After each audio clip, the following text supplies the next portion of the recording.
नमस्कार, आप देख रहे हैं द फॉलो अप और मैं संजय रंजन हूं। इस वक्त की एक सबसे बड़ी खबर आ रही है और खबर यह है कि झारखंड राज्य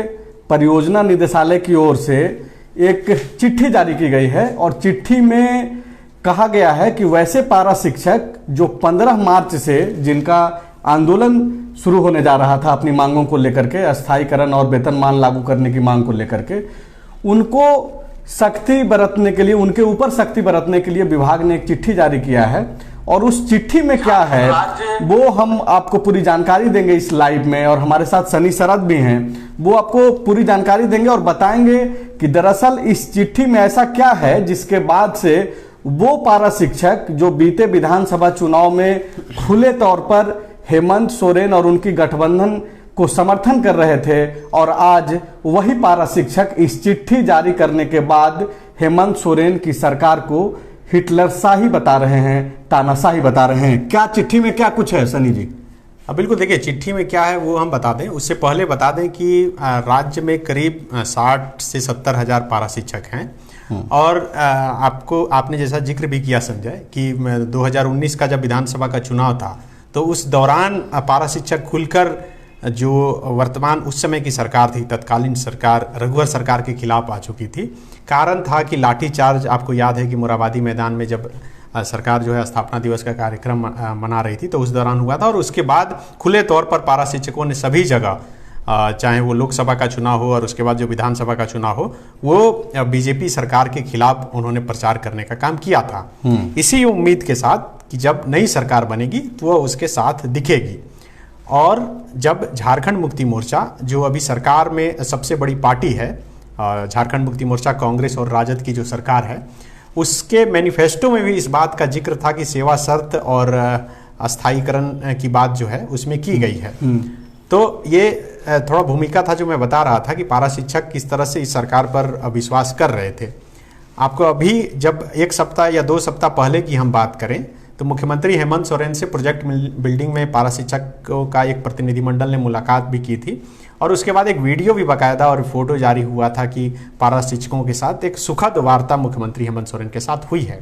उसके बाद पारा शिक्षकों ने कहा था कि 15 से लेकर 19 मार्च तक वो विधानसभा का घेराव करेंगे अपनी मांग को लेकर। उनकी मांग देखिए, अलग अलग जिलों में उनका कार्यक्रम भी तय किया गया था पहले से, अभी लगातार कार्यक्रम चल भी रहा था। अस्थायीकरण और वेतनमान की मांग को लेकर वे विधानसभा का घेराव करने वाले थे, क्योंकि बजट सत्र अभी चल रहा है और इस बजट सत्र में वो अपनी बात सरकार तक पहुंचाना चाह रहे थे। लेकिन अब जो पारा शिक्षक अब तक हेमंत सरकार का गुणगान कर रहे थे और उन्हें इस बात की पूरी उम्मीद थी कि हेमंत सरकार उनकी बात सुनेगी, और जैसा कि वो मांग कर रहे हैं अस्थायीकरण और वेतनमान का, उसमें कुछ होगा। लेकिन आज ही राज्य परियोजना निदेशक की तरफ से एक पत्र जारी किया गया है और उस पत्र में साफ तौर पे कहा गया है कि जिले के जो जिला अधीक्षक हैं वह यह सुनिश्चित करें कि कोई भी पारा शिक्षक इस जो विधानसभा का घेराव का कार्यक्रम है उसमें शामिल नहीं हो। अगर कोई अब्सेंट रहता है इस दौरान, जो इनके आंदोलन की का पूरा जो डेट है उसमें उनको नो वर्क नो पे में रखा जाए। देखिए कुल 6 पॉइंट रखा गया है। एक तो ये कि विद्यालय में पारा शिक्षकों की उपस्थिति सुनिश्चित की जाए आंदोलन के दौरान। दूसरा, पारा शिक्षकों के धरना प्रदर्शन के लिए विद्यालय से अनुपस्थिति को अनाधिकृत अनुपस्थिति माना जाए और यह नो वर्क नो पे की श्रेणी में रखा जाए। उक्त अवधि में सिर्फ अति विशेष परिस्थिति, मतलब जो कोई बीमार हो या उनको छुट्टी दी जा सकती है। उसके बाद इसमें लिखा गया है कि विशेष रूप से पारा शिक्षकों के घेराव कार्यक्रम के समय विद्यालय में पारा शिक्षकों की उपस्थिति का सघन अनुश्रवण किया जाए एवं समेकित रूप से प्रतिदिन 3 बजे तक उपस्थिति विवरणी राज्य परियोजना कार्यालय को उपलब्ध कराया जाए। तो इससे मनसा विभाग का समझा जा सकता है कि वो नहीं चाहती कि कोई आंदोलन जो है आंदोलन में शामिल हो। उसके बाद लिखा गया है कि सरकारी काम में बाधा पहुंचाने एवं बिना सूचना तथा बिना सक्षम पदाधिकारी की स्वीकृति से विद्यालय से गायब रहने वाले शिक्षकों के विरुद्ध अनुशासनात्मक कार्रवाई की जाएगी, मतलब डराया भी जा रहा है। उसके बाद लिखा गया है कि पारा शिक्षकों की अनुपस्थिति में विद्यालय बंद न हो यह सुनिश्चित की जाए। इसका मतलब इस पत्र को यदि ठीक से पढ़ा जाए संजय, तो यही कहा जा सकता है कि सरकार और विभाग भी मानती है कि बिना पारा शिक्षक का विद्यालय नहीं चल सकता है। पारा शिक्षक अगर हट जाएं तो विद्यालय बंद हो सकता है। ये सरकार और इस पत्र से समझा जा सकता है कि ये सब कोई मान रहा है, लेकिन फिर भी वे पारा शिक्षक जो झारखंड अलग होने के बाद जब पारा शिक्षक का जो फॉर्मूला आया और पारा शिक्षक की नियुक्ति हुई, उसके बाद से वे लगातार आंदोलन कर रहे हैं। मुझे याद है कि 2012-13 में विनोद तिवारी जो नेता थे वो उस समय से आंदोलन शुरू हुआ था, वो अभी तक ये आंदोलन चल रहा है। अभी संजय दुबे जो इसका नेतृत्व कर रहे हैं, तो ये अभी तक इनकी बातें नहीं सुनी गई है और अब डराया और धमकाया जा रहा है। और यही वजह है कि विभाग से इस पत्र के जारी होते ही पारा शिक्षकों ने भी एक पत्र जारी कर दिया है, पत्र नहीं बोलेंगे, प्रेस रिलीज जारी किया है। और उसमें दर्शकों को एक चीज हम लोग स्पष्ट कर दें कि इस तरीके का जो विभाग के तरफ से जो आज चिट्ठी जारी की गई है पारा शिक्षकों के आंदोलन के ऐलान के बाद से, इस तरीके का पत्र पहले भी जारी होते आया है, लेकिन खबर यह है और चर्चा भी इसलिए जरूरी बन जाता है कि तब जबकि नेता प्रतिपक्ष के तौर पे हेमंत सोरेन ऐसे आंदोलनों को एक दिशा दे रहे थे, इन आंदोलनों में जाकर के शामिल हो रहे थे, बाकायदा आश्वासन दे रहे थे कि जब उनकी सरकार आएगी, हेमंत सोरेन की सरकार आएगी, तो पहला जो काम होगा प्रायोरिटी में, प्राथमिकता में जो है इन लोगों का काम किया जाएगा, जिसमें वेतनमान की बात थी और स्थायी करने की बात थी, जो कि इनका जो दो प्रमुख मांग है। हालांकि अगर पारा शिक्षकों की मतलब जो इन लोगों का जो आंदोलन करने का जो अगर पिछला अगर स्वरूप देखेंगे सनी, तो लगातार जैसे ही विधानसभा का सत्र शुरू होता था, चाहे वो बजट सत्र हो, अभी तो बजट सत्र चल रहा है, हमेशा ये लोग विधानसभा का घेराव करते रहे। लेकिन पारा शिक्षकों ने बाकायदा एक साल, जो कि कोरोना का पीरियड अगर देख लें तो उन्होंने एक मौका दिया, कोरोना के कारण भी आंदोलन इन लोगों का नहीं हुआ। एक साल बीत जाने के बाद भी जो है इन लोगों ने सरकार के ऊपर जो है भले ही एक मिलने जुलने का जो प्रक्रिया रहा अपनी मांगों को लेकर के, उसके जरिए ये लोग दबाव बनाते रहे।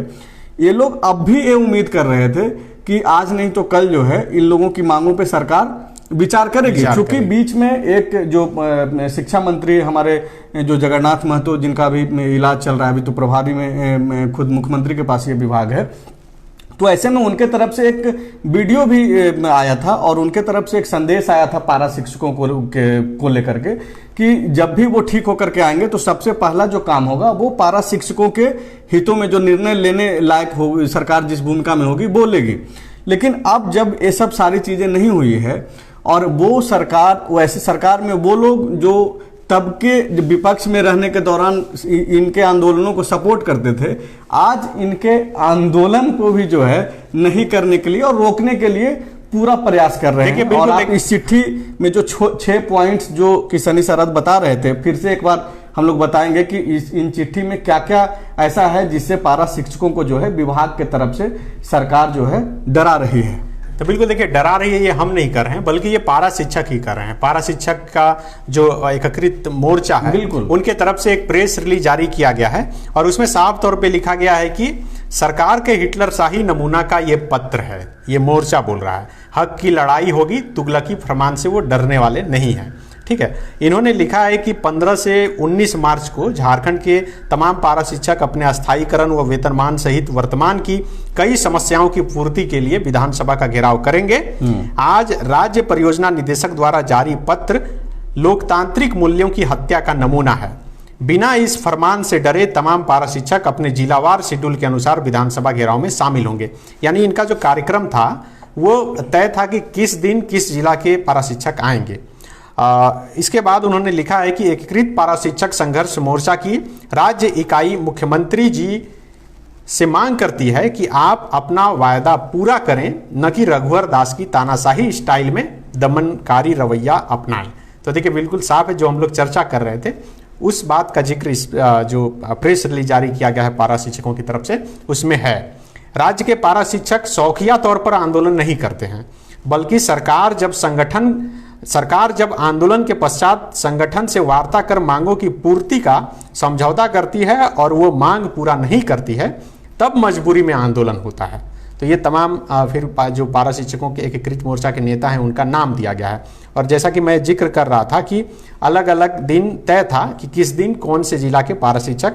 जैसा कि पहले से पारा शिक्षकों का प्रोग्राम तय था कि 15 मार्च को गिरिडीह, रामगढ़, देवघर, लोहरदगा और पश्चिमी सिंहभूम इन जिला के पारा शिक्षक आने वाले थे, अब हैं भी,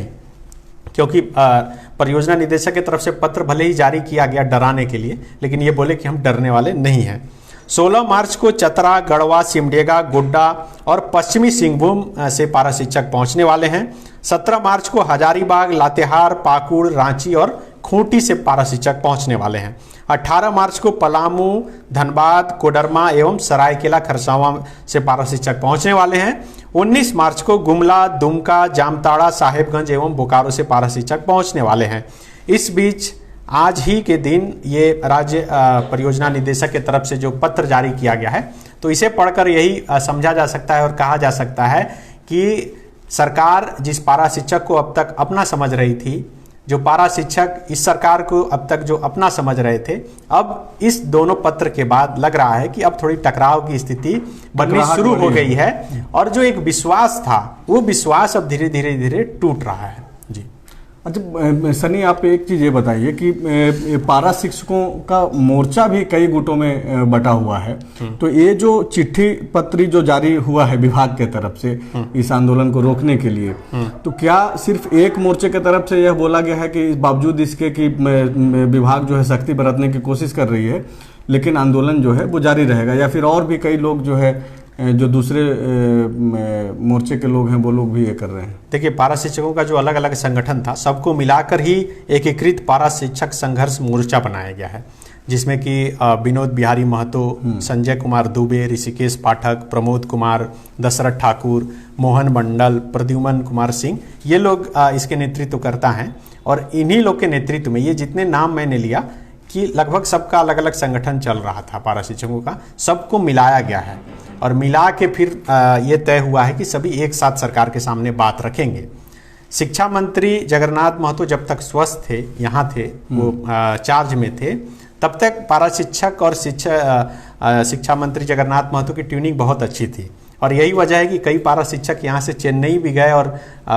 जगन्नाथ महतो से मिले और उनकी सेहत का हालचाल भी लिया। फोन कॉल पर भी लगातार बात होती है। लेकिन इस बीच लग रहा है कि मुख्यमंत्री हेमंत सोरेन की व्यस्तता बढ़ी है और पारा शिक्षक और सरकार के बीच जो वार्ता होनी चाहिए थी वो नहीं हो पाई और यही वजह है कि ये दूरियां थोड़ी बढ़ गई है। हालांकि अभी हाल में, जैसा कि मैंने पहले भी जिक्र किया था, 1-2 सप्ताह पहले मुख्यमंत्री हेमंत सोरेन पारा शिक्षक के प्रतिनिधिमंडल से मुलाकात किए थे और उन्होंने आश्वस्त किया था कि उनकी जो भी मांगे हैं, सरकार में आने से पहले मुख्यमंत्री हेमंत सोरेन ने जो भी वादा किया है, जो कुछ भी होगा वो बेहतर पारा शिक्षक के लिए जरूर करेंगे। लेकिन इस बीच विभाग की तरफ से ये पत्र ऐसा प्रतीत होता है कि सरकार नहीं चाहती कि पारा शिक्षक आंदोलन करे और सरकार की छवि खराब हो, विपक्ष को मौका मिले। तो आपको क्या लगता है, एक आखिरी हम लोग इसके पहले कि हम लोग कंक्लूड करें, ये जो चिट्ठी जारी की गई है विभाग के तरफ से, वो और कितना जो है सरकार के लिए मुश्किल खड़ा करेगी? क्योंकि पहले से ही वैसे युवा आंदोलनरत हैं, कई सारा जिनको नियुक्ति पत्र मिलना था या फिर नौकरी की मांग को लेकर के लगातार अब सरकार पे सवाल उठ रहे हैं। तो ऐसे में ये जो 70,000 की संख्या में है, तादाद इनकी बहुत बड़ी है, तो इनको लेकर के जो सख्ती एक तरीके से जो बरतने की कोशिश की गई है, ये सरकार और पारा शिक्षकों के बीच में और कितनी तलखी बढ़ाएगी? या फिर सरकार, अभी चूंकि 3 दिनों का समय बचा हुआ है, तो क्या इस बीच कोई बातचीत होने की भी संभावना है? देखिए, बातचीत होने की संभावना जरूर होनी चाहिए और अगर बातचीत होती है तो ये सरकार के लिए फायदेमंद भी होगा। अगर सरकार इसमें भी सख्ती बरतती है, ये भी हो सकता है कि विभाग की तरफ से जो पत्र जारी किया गया है, जैसा कि आपने भी बताया कि ये पत्र जारी होता है जब कभी भी शिक्षकों का इतना बड़ा आंदोलन होता है, तो ये पत्र जारी होता है कि ताकि वो एक विभागीय नियम के तहत जारी होता है। लेकिन अगर अब सरकार के कोई मुख्य व्यक्ति इसमें हस्तक्षेप नहीं करते हैं और इसे नहीं रोकते, तो ये दूरियां थोड़ी बढ़ाएगी और इसलिए बातचीत की संभावना अभी भी बनी है और हो सकता है कि सरकार और पारा शिक्षकों के बीच अब कोई वार्ता हो, लेकिन समय बहुत ज़्यादा बचा नहीं है। आज 12 तारीख जब हम लोग बातचीत कर रहे हैं और जब ये पत्र जारी हो गया और जब पारा शिक्षकों की तरफ से उसका पट्टाछेप मतलब उसका जवाब भी आ चुका है, प्रतिक्रिया आ चुकी है, अब ये स्थिति है कि पारा शिक्षक यहाँ आएंगे। अगर पारा शिक्षक आते हैं तो विपक्ष को मौका मिलेगा। अब पारा शिक्षकों पर डिपेंड करता है कि वही विपक्ष जो कभी सत्ता पक्ष में थी और उन पर लाठियां बरसाई, उसे वो कितना स्पेस देता है अपने आंदोलन में, और वही विपक्ष यानी कि बीजेपी जो आज विपक्ष में है, वो विधानसभा में पारा शिक्षकों की आवाज को कितना बुलंद करती है और क्या कहकर बुलंद करती है। क्योंकि इससे पहले जो सरकार थी, जैसा कि पारा शिक्षकों का कहना है कि उन पर लाठियां चलाई गई। पहली बार ऐसा हुआ कि शिक्षकों को हथकड़ी लगाकर जेल ले जाया गया, जेल में भरा गया कई शिक्षकों को। उनके लिए बाकायदा कुर्की जब्ती का कई पारा शिक्षकों के खिलाफ वारंट भी जारी हुआ, पकड़े गए, कई ने सरेंडर किया। उसका तो असर चुनावों में वो दिखा। चुनाव में दिखा, वो गुस्सा का असर दिखा। तो अब देखिए सरकार तो ये समझ रही है कि विपक्ष के पास ये नहीं जा सकते, विपक्ष क्या कहकर ये मुद्दा उठाएगी, अगर उठाएगी तो हम सदन में ये जवाब दे सकते हैं कि आप लोगों ने ही लाठी बरसाई थी। तो अभी कई तरह की बातें हैं, लेकिन ये गुस्सा पारा शिक्षकों का जो है अब अगर धीरे धीरे बढ़ता है तो ये सरकार के लिए मुझे लगता है कि थोड़ा नुकसानदेह हो सकता है। बिल्कुल, तो सरकार को कुल मिलाकर के बातचीत करनी चाहिए और किसी भी नतीजे पे पहुंचने के लिए बातचीत ही जरूरी है। लेकिन सबसे ज़्यादा जरूरी जो हेमंत सोरेन की सरकार में मुझ जैसों को लगता है कि वो ठोस बातचीत करनी होगी। अगर आप बातचीत कर भी रहे हैं, अगर संवाद दोनों तरफ से चल भी रहा है, जो कि पारा शिक्षकों और सरकार में नहीं होता हुआ दिख रहा है, लेकिन अगर आप बातचीत कर भी रहे हैं तो सरकार की तरफ से जो बातें बोली जाए वो ठोस हो। ऐसा हम लोग इसलिए बोल रहे हैं क्योंकि आपको याद होगा कि जब भी रोजगार की बातें हो रही है या फिर रोजगार को लेकर के जब सरकार से सवाल किया जा रहा है, तो लगातार सरकार जो बातें कर रही है, एक सिर्फ आपको याद दिलाना चाहेंगे कि दिसंबर में जब मुख्यमंत्री हेमंत सोरेन ने कहा कि 15 जनवरी से पहले जो है हम लोग 15,000 नियुक्ति देंगे, रोजगार दे देंगे, नौकरी दे देंगे, वो भी अब तक नहीं पूरा हो पाया है। और बीते चुनाव में क्या कुछ बोला गया वो तो पब्लिक डोमेन में है ही। तो जब चीज़ें सरकार के तरफ से बोल देने के बावजूद समय पे नहीं हो पा रहा है, यही वजह है कि पारा शिक्षकों का जो आंदोलन है फिर से शुरू होने जा रहा है। शुक्रिया।